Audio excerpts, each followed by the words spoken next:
তোমাকে না লেখা চিঠিটা ডাক বাক্সে রাখো কোণে, সাদা খামের না লেখা নাম এঁকেছে তার গানে। তোমাকে না লেখা চিঠিটা ডাক বাক্সে রাখো কোণে। Good morning. আজকে বুধবার, আজকেও বাবা স্কুল যাবে, ওই জন্য সকাল সকাল ভাত বানিয়ে দিলাম। আর প্রেশার কুকারটা না এঁঠো রয়েছে, ওই কালকে কি যেন রান্না করেছিলাম, কালকে সকালবেলা বাবাইয়ের ভাত করে দিয়েছিলাম। তারপরে মাসি এসে, মানে তার আগে মাসি বাসন মেজে চলে গেছিলো, সে প্রেশার কুকার এঁঠো রয়েছে। তা ভাবলাম কি একবারেই আগের দিনের মতো আলু সেদ্ধ ভাত বানিয়ে দিই। তো বাবাইকেও যে দেখলাম ঘি দিয়ে ফ্যান দিয়ে সেদ্ধ আলু দিয়ে মেখে দিয়েছি। তোমাদের দাদাভাই তো আবার এরম ভাত খায় না, ও ঝরঝরে ভাত খায়, তা ওর জন্য যে ভাত রাখা আছে, ও গেছে বাজার করতে। আলু সেদ্ধটা মেখে রেখেছি। আজকে না একটা লঙ্কা ছিল না যে আলু সেদ্ধটা মাখবো, লঙ্কা ছাড়াই এমনি তেল দিয়ে লবণ দিয়ে মেখেছি। পেঁয়াজটাও আর সকালবেলা দিইনি, পেঁয়াজ মানে দিয়ে খেয়ে গেলে না মুখে গন্ধ বেরোয়, ওই জন্য বাবাই আর কি পেঁয়াজ আর খেয়ে যায় না সকালবেলা। আর তোমাদের দাদাভাইও খায়, মানে বলেনি, তাই আমি মাখিনি, এমনি মেখেছিলাম তেল দিয়ে। পরে যখন আমার বাজার থেকে লঙ্কা নিয়ে আসলো, তারপর আবার লঙ্কা মেখে দিয়েছি। আর ওই যে মাসি ওখানে বাসন মাজছে, কলের ওই জায়গাটা রোদ, তো তাই এই পাশটা এনে বাসন মাজছিল। বাবাই দেখলে রেডি হচ্ছিল। এবার ও স্কুল যাওয়ার সময় এই ঘরটা তো পুরো লন্ড ভন্ড করে রেখে যায়। মানে সকালবেলা আজকে বুধবারে তো পড়ার থাকার কথা ছিল সকালবেলা, তার সকালবেলা পড়ায়নি, ওদের স্যার বলেছে বিকেলে পড়াবে। আর বিকেলের যে স্যার, সে আজকে বিকেলবেলা মানে ছুটি করেছে, পড়াবে না। তো সেই টাইমটাতে 5:30টায় সকালের যে স্যার ছিল সে পড়াবে, মানে সব লন্ডভন্ড অবস্থা আজকে। তো যাই হোক, স্কুলে পাঠিয়েছি। এই গরমে ও তো কিছুতেই স্কুল যেতে চাইছিল না, তাই বললাম সপ্তাহে অন্তত 3 দিন স্কুলে যা, একদিন মানে অন্তর অন্তর যা। যেমন সোমবারে গেছে, মঙ্গলবারে পাঠায়নি, বুধবারে আজকে গেল, কালকে নাই পাঠাবো না, আবার শুক্রবারে পাঠাবো। শনিবারে তো এমনিই ছুটি, জামাই ষষ্ঠী রয়েছে। জামাই ষষ্ঠীর নেমন্তন্ন মা তো করে গেছে, আগের দিনে এসেছিল যখন। তো ষষ্ঠীতে যাওয়ার প্রস্তুতি এখনো পর্যন্ত কিছুই নিইনি, ওই দিনের দিনই নেব আমরা, তাই তো করি। দিনের দিনই সকালবেলা বেরোই, একেবারে যা যা কিনে নিয়ে যায়। আর মাকে কি দেবো, বাবাকে কি দেবো, এখনো পর্যন্ত কিছু কেনাকাটা করিনি। ওই ষষ্ঠীর দিনই ভেবেছি বিকেলবেলা বাজারে যাব, মা আর আমি গিয়ে যার যা পছন্দ তাই কিনে নিয়ে আসবো। মা আমাকে যা দেবে সেটাও মা কিনে দেবে, আমি যা দেবো সেটাও কিনে দেবো। তাই করি, এই বছর ধরে তাই করছি, আগের থেকে আর কিনে রাখি না, একসাথে গিয়েই আর কি পছন্দ করেই কিনে দিই। তো এখানে যে ওরা খাওয়া দাওয়া করে চলে গেল, তো তোমার দাদাভাই আবার কালকের ওই মাছ ছিল 1 পিস, সেই মাছের ঝোলটা দিলাম। আর সেদ্ধ আলু দিয়ে, মানে ঝোল খেলো না, মাছটা শুধু জাস্ট তুলে নিয়েছিল, আর তেল দিয়ে আলু সেদ্ধ দিয়ে ভাত মেখে খেলো। এখন বাজার চলে এসছে, বাবা স্কুলে বেরিয়ে গেছে। এই হচ্ছে আজকে বাজার। এটা হচ্ছে পাবদা মাছ আর তেলাপিয়া মাছ। বাবাই তো জানো তেলাপিয়া মাছ খায় না, তাই ওর জন্য পাবদা মাছ ধুয়ে লবণ হলুদ মাখিয়ে রেখেছি। একটাও লঙ্কা ছিল না ফ্রিজে, এই যে 1 ব্যাগ লঙ্কা নিয়ে এসছে। আর এই শাকটা নিয়ে এসছে রান্না করার জন্য, কিন্তু এখন ডিসাইড করলাম শাক রান্না হবে না, করবো না। এই যে এই ঝিঙে দুটো, সে কতদিন আগে জানি না, এখানে পচন লেগে গেছে, যদি ভালো হয় কেটে কুটে আমার জন্য একটু ঝিঙে ভাজা করব। আর দাদা দিদিভাইদের বাড়ির থেকে আজকে কাঁঠাল পাঠিয়েছে, যে আমি কয়েকটা খেলাম, 5-6 কোয়া খেলাম। আর এই যে এতগুলো রয়েছে, এটা ফ্রিজে রাখবো, নইলে নষ্ট হয়ে যাবে। আগের দিন মা যে এনেছিল না, মাসি দিয়েছিল, তার কাঁঠালের বীজ কয়েকটা রয়েছে, আমি এই দুটো মানে কয়েকটা ধুয়ে রাখলাম। ভাবলাম কি ফ্রিজে ওই ঘ্যাটকলের ডাঁটি আছে, তাই আর এখন করবো না। তার কারণ হচ্ছে তোমাদের দাদাভাই আজকে দুপুরবেলা এখন বলছে বাড়িতে খাবে না, কারণ ওর নিমন্ত্রণ রয়েছে দুপুরবেলা। মনে ছিল না ওর, এখন মনে পড়েছে, তাই ফোন করে এখন বললো আমি দুপুরে খাবো না, নেমন্তন্নে যাব। তা ভাবলাম তাহলে না ওই শাকও রান্না করবো না, শাকটা ও ভালোবাসে, রাত্রে খাওয়া যাবে না। আর ওই পাতার যে ডাঁটিটা, ওটাও ও ভালোবাসে। তা আজকে দুটোই কিছুই রান্না করবো না, ঝিঙেটাও খায় না, তাই ঝিঙেটা আমার জন্য রান্না করি, আর মাছের ঝোল এই করবো, তাই ভেবেছি। তো এটাও ফ্রিজে রাখতে হবে। আর কাঁঠালের বীজগুলো এটা ফ্রিজের প্লাস্টিকের মধ্যে করে রাখি, এইভাবে রাখলে না পাতাগুলো শুকিয়ে যাবে। তুমি চলো এখন রান্না বসিয়ে দিই। মশলা বাটতে হবে এখন, আমার সর্ষে বাটা, আদা রসুনের পেস্ট সব করতে হবে। আর আমি এই যে কপালে টিপ পরেছি, টিপটা গলে গলে পড়ছে। এর পাশে আবার মুখে একটা ব্রণ হয়েছে, গরমে না, এত গরমে এই অবস্থা।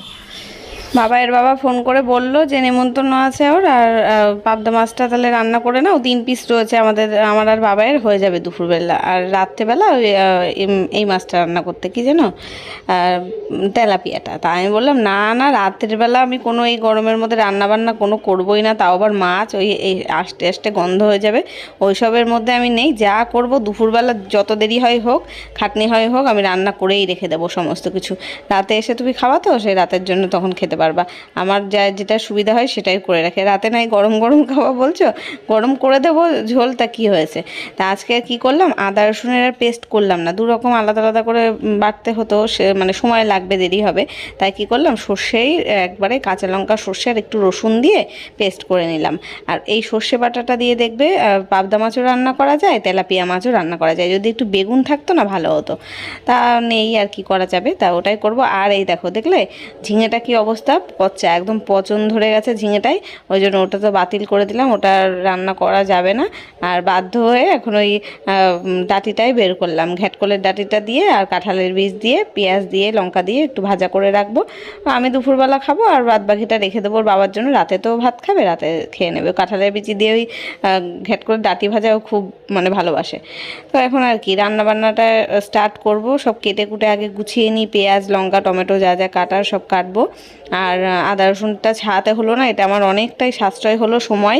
নইলে ওই রসুন ছাড়াতে আধা ঘন্টা সময় লাগে আমার, ওটা মানে একটা সবথেকে বোরিং কাজ আমার কাছে মনে হয়। যেদিনকেই আদা রসুনের বাটা করতে হয় সেদিন আমার মানে এত অসহ্য লাগে না, কি বলবো। দেখো, তোমাদের সাথে বকবক করতে করতে ওই ঘ্যাটকলের ডাঁটি ভাজাটা কমপ্লিট হয়ে গেছে। একটু কালো জিরে ফোড়ন দিতে হয় এর মধ্যে, আর পেঁয়াজ লঙ্কা দিয়ে কাঁঠালের বীজ দিয়ে একটু বেশ কড়া কড়া করে ভাজলে ভালো লাগে। তার আগে কিন্তু একটু সেদ্ধ করে নিয়েছি, সেদ্ধ না করলেই গলা ধরবে, চুলকাবে, মুখ চুলকাবে, তো বেশ খেতে ভালো হয় এটা। আর মাছের ঝোলটা আমি বসিয়ে দিচ্ছি, কি করলাম, 2 দিকে 2টো কড়াই আমি বসিয়ে দিচ্ছি। আর না ওই টুকটুক করে আস্তে আস্তে করে রান্না করতে আর ইচ্ছে করছে না। আসলে এত গরমে না মনে হয় কতক্ষণে রান্না বান্নাটা কমপ্লিট করে রান্নাঘর থেকে সরে যাব, তাই 2 দিকে 2টো কড়াই বসিয়ে দিয়েছি, 2টো মাছ ভাজা একসাথে বসিয়ে দিয়েছি। আর এদিকে কড়াইতে দেখতে পাচ্ছ আমি মাছ একটা করে দিচ্ছি, আর 1 মাইল দূরে গিয়ে দাঁড়িয়ে রয়েছি। ফাটে তো, ওই ফাটলে ভয় লাগে বিশাল, চোখে মুখে যদি তেল আর কি ছিটকে যায় তাহলে ব্যাস কানা হয়ে যাবো খুনি। তো এদিকে পাবদা মাছটা ভাজা হচ্ছে, আর এদিকে কি বলে, বারবার নামটা ভুলে যাচ্ছি কেন আমি, তেলাপিয়া মাছ ভেজে নিচ্ছি। আর ওদিকে কারেন্ট অফ হয়ে গেছিলো, যেই সর্ষের পেস্টটা আমি বসিয়েছি 1 ঘোড়ান দিয়েছি, কারেন্ট অফ হয়ে গেছে। তারপরে আবার খানিকক্ষণ ওয়েট করে 10-15 মিনিট পরে কারেন্ট আসলো, তারপরে বাটা করে নিলাম। এদিকে রান্না কমপ্লিট, এই যে পাবদা মাছের ঝালটা হয়ে গেছে, তেলাপিয়া মাছের ঝোলটা ফুটছে। হয়েই গেছে, গ্যাস বন্ধ করে দেবো আবার। আর এখানে এই যে ঘ্যাটকলের ডাঁটা কাঁঠালের বীজ দিয়ে ভাজা, ব্যাস রান্না কমপ্লিট। এখন গ্যাস মুছবো, রান্নাঘরটা এখানটা পরিষ্কার করতে হবে, একদম বিধি খিচুড়ি অবস্থা হয়ে গেছে, সব ক্লিন করবো। এখন এই যে স্নান পুজো কমপ্লিট। আর তোমার দাদাভাই নেমন্তন্ন ছিল, ও স্নান করে খেতে গেছে, মানে নেমন্তন্ন বাড়ি খেতে গেছে আর কি। বাবাই এখনও আসেনি, মনে হয় পুরো স্কুলই হবে 4টে পর্যন্ত। আর এটাই এখন 2:40 বাজে, এখনও তো আসেনি। টোটোই আসবে, বাবা তো আনতে যাবে না। বাবা বললো যে বাবা এসে গেলে ফোন করতে একবার, যে এসছে কিনা বাড়িতে, তাই। চলো এখন আমি খাওয়া দাওয়া করে। সেই দুপুরবেলা বললাম না তোমাদের 2:40 বাজে বাবাই আসেনি, ও তো মানে অন্য সময় কি 2:40-এ ছুটি হয়ে যায়, কিংবা 3:20-তে ছুটি হয়, আবার কোনো কোনো দিন 4টে 4:30 পর্যন্ত স্কুল হয়। এবার আমি ভাবছি যে ওই হয় 4টের মধ্যে তো বাড়ি চলেই আসবে, 4:30 পর্যন্ত হয়তো স্কুল হবে না। এবার তখন বাজে 4টে, ও বাড়িতে আসেনি তখন। এবার ওর বাবাকে ফোন করলাম, ওর বাবা নেমন্তন্ন বাড়ি থেকে মানে খাওয়া দাওয়া করে চলে এসছে, তাও ছেলে বাড়ি আসেনি। আমি বললাম তাহলে স্কুলে গিয়ে দেখো তো যে ছুটি হয়েছে কেন। এবার গিয়ে দেখছে পুরো স্কুল সম্পূর্ণ ছুটি, তখন তো 4টে বাজে। গিয়ে শুনলো 3:20-তে, 3:20 না 3:40-এ ছুটি হয়, তাই ছুটি হয়ে গেছে। এইবার তো ছেলে বাড়ি আসেনি, আমাকে ফোন করছে। এবার আমি বললাম তুমি ওই বাড়ি গিয়ে দেখো। এবার দেখছি ওই কথা বলতে বলতে ও টোটো ধরে আসলো। ও কী করেছে, ছুটি হয়েছে 3:20-তে, কিন্তু ওইবারে ওর দাদার বাড়িতেই ছিল। তারপরে 4টে বেজেছে, টোটো ধরে বাড়ি এসছে। এইবার ওই আমাদের তো ওইটুকুনি টাইম টেনশন হচ্ছিল, কোথায় গেল। তা আসলে জিজ্ঞেস করলে তাই বলছে যে হয়েছে। এবার বললাম ভাত খেয়ে নে, বলছে না না আমি দুপুরবেলা ভাত খেয়েছি, ওখানে সোয়াবিনের তরকারি, ডাল, আলু সেদ্ধ রান্না হয়েছিল নাকি স্কুলে, তাই খেয়েছে। আসলে মিড ডে মিলের খাবার দাবার, তাই খেয়েছে, ও খাবে না। বাড়িতে সোয়াবিন খেতে চায় না, স্কুলের ডাল আলু সিদ্ধ আর ওই সোয়াবিন ভাল লাগে ওর খেতে। বড় বড় সোয়াবিন মনে হয় না কি হয় আমি সঠিক জানি না, সেই রান্না ওর নাকি খুব ভালো লাগে। যাই হোক খেয়ে দিয়ে এসছে, ও খেলো না। তারপরে তো এখন এই যে গুড ইভিনিং, সন্ধ্যা হয়ে গেছে, আমি সন্ধ্যে দিলাম, বাবাই গেছে পড়তে। এসে এবার পড়ে চলে আসবে খুনি 8টার মধ্যে, 7:30 8টার মধ্যে চলে আসবে, তাই দুধটা জাল দিয়ে রাখলাম, এসে খাবেও। দুধ স্মুদি বলছি, দুধ দিয়ে ওই মুসেলি দিয়ে খায়ও, তাই জন্য বানিয়ে ঠান্ডা মানে দুধটা জাল দিয়ে রাখলাম। দুপুরবেলা নিয়ে এসেছিলো, আর সন্ধে দিতে গেছি, দুধ জাল দিতে বসিয়ে উতলে গেছে দুধ, দেখলো তো, তখন উতলে পুরো পড়ে গেছিলো। আমার জন্য 1 কাপ চা বানিয়ে নিলাম, এখন আমি বসে বসে চা খাই, বাবাই আসলে ওকে খেতে দেবো। চা খেয়ে নিয়ে ভাবলাম কি জামা কাপড় যেগুলো রয়েছে সেগুলো সব গুছিয়ে নিই, বাবাই যতক্ষণে না আসে গুছিয়ে নিই। তারপর একটু বসে বসে রিল্যাক্সে সময় কাটাবো, হয় টিভি দেখবো, না একটু ফোন টিপবো আর কি। তো এই যে দেখতে পাচ্ছ কত জামা কাপড় রয়েছে, এগুলো 2-3 দিন ধরে রয়েছে। বাবাইয়ের একটা স্কুলের প্যান্টে তো চেন কেটে গেছে, এখন শোকেস খুঁজে খুঁজে একটা প্যান্ট পেয়েছি, ফুল প্যান্ট। আমি ভাবছিলাম কি সব বোধহয় হাফ প্যান্ট রয়েছে, না তারপরে দেখলাম না, এবছরে 8-এ উঠেছে যখন, তখন তো নতুন ড্রেস দিয়েছে, তার মধ্যে একটা হাফ প্যান্ট, হাফ জামা, ফুল প্যান্ট, ফুল জামা 4টেই রয়েছিল, মানে ছিল প্যাকেটের মধ্যে। সেটাই শোকেস খুঁজে খুঁজে বের করলাম। তারপরে আমার কয়েকটা টপ, তারপরে মানে অনেক পুরনো সময় মানে পরতাম আগে টপ, একটা টপ তো রয়েছে সেই দীঘা থেকে কিনেছিলাম, এখনও পরাই হয়নি, সেই সবগুলো সেলাইও করা হয়নি, মানে ফিটিংস করাতে হবে, সেইগুলো সব আলমারি খুঁজে খুঁজে বের করে নিয়ে এসে হাতের কাছে রাখলাম, যে সব ফিটিংস করতে দেবো, পরা যাবে ওগুলো, জিন্সের সাথে হোক কোনো কিছুর সাথে পরা যাবে। আর এখানে আসলাম, এই দিকটা আমার না নাইটি রাখি, ওয়ার্ড্রপের একদম নিচের থাকে। এবার এতগুলো নাইটি হয়ে গেছে, 10-12টা নাইটি এখন ডেলি পরা পড়ছে, সবসময় পরি, সেগুলো এত হয়ে গেছে, এখন এর মধ্যে না ঠিকভাবে মানে অর্গানাইজ করে ভাঁজ না করে রাখলে ধরছে না, তাই সেটাকে এখানে নিচে বসে পড়েছি, একদম ভাঁজ করে রাখতে পারছিলাম না। তারপরে আবার ঠিকঠাক করে রাখলাম। আর ওই যে বাবাইয়ের ওই জার্সির এই যে এত বড় একটা ব্যাগ রয়েছে না নিচে, ওইটাতেই ওর জন্যই ধরে না, আর তো কোথাও রাখারও জায়গা পাচ্ছি না, ওর জিনিসপত্র ওই ব্যাগের মধ্যে না রাখলে ও আবার খুঁজে পায় না। তারপর এখন হচ্ছে রাত্রির প্রায় কটা, 10টা, 9:30 কি 10টা হবে, মানে খেয়ে নেবো আমরা সবাই। সকালবেলা রান্না করেছি কটায়, 9:30টার সময় ভাত রান্না করেছি, আর এই যা গরম, একটু রাত হলেই না ভাতের মানে তলার দিকে ঘেমে উঠছে।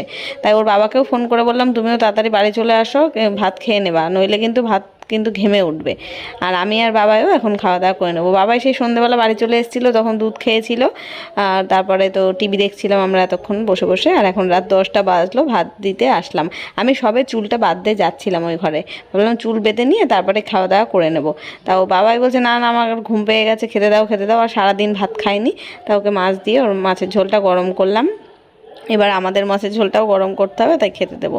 তো চলো খাওয়া দাওয়া করে এখন ঘুমিয়ে পড়ি, আর দেখা হচ্ছে কালকে নতুন ব্লগের সাথে। আজকের মতো টাটা, গুড নাইট।